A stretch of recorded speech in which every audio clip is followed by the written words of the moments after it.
Iran যুদ্ধের বিরুদ্ধে প্রতিবাদ করায় আমেরিকার এক সেনার হাত ভেঙে দেওয়ার ঘটনায় এখন তোলপাড় চলছে। শারীরিক নির্যাতনের এই ঘটনায় ট্রাম্পের রিপাবলিকান দলের সেনেটর টিম শেহি জড়িত ছিলেন বলেও অভিযোগ উঠেছে। নির্যাতনের শিকার হওয়া ব্রায়ান ম্যাকগিনিস আমেরিকার সামরিক বাহিনীর অভিজ্ঞ মেরিন। গ্রিন পার্টির এই সদস্যের নর্থ ক্যারোলাইনার সেনেটর হিসেবে প্রতিদ্বন্দ্বিতারও কথা রয়েছে। সামাজিক মাধ্যমে সেনেটর আইনশৃঙ্খলা রক্ষা বাহিনীর সাথে ম্যাকগিনিসের ধস্তাধস্তির চিত্র উঠে এসেছে। নির্যাতনে হাত ভেঙে গেছে বলে জানান তিনি। You're not alone. Join us in demanding accountability for this betrayal. Free Palestine, free America.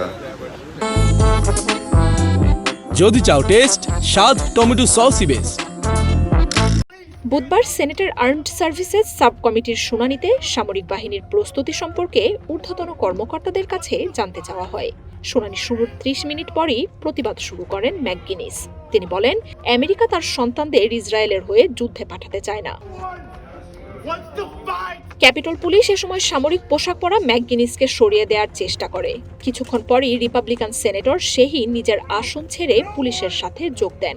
ধস্তাধস্তির এক পর্যায়ে দরজার মাঝে ম্যাকগিনিসের হাত আটকে যেতেও দেখা যায়।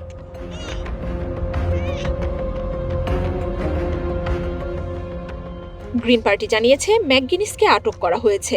ক্যাপিটল পুলিশ উল্টো ম্যাকগিনিসের বিরুদ্ধে সহিংসতার অভিযোগ এনেছে। পুলিশ জানিয়েছে, কংগ্রেস ভবনে বিক্ষোভের অনুমোদন নেই। ম্যাকগিনিসের আক্রমণে ৩ পুলিশকে চিকিৎসা দেওয়ার দাবিও করা হচ্ছে।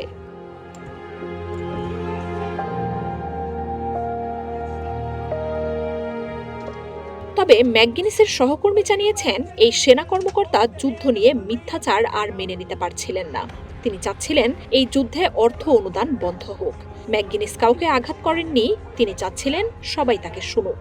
তা করতে গিয়ে উল্টো নিজের হাত ভেঙেছে এই সেনার।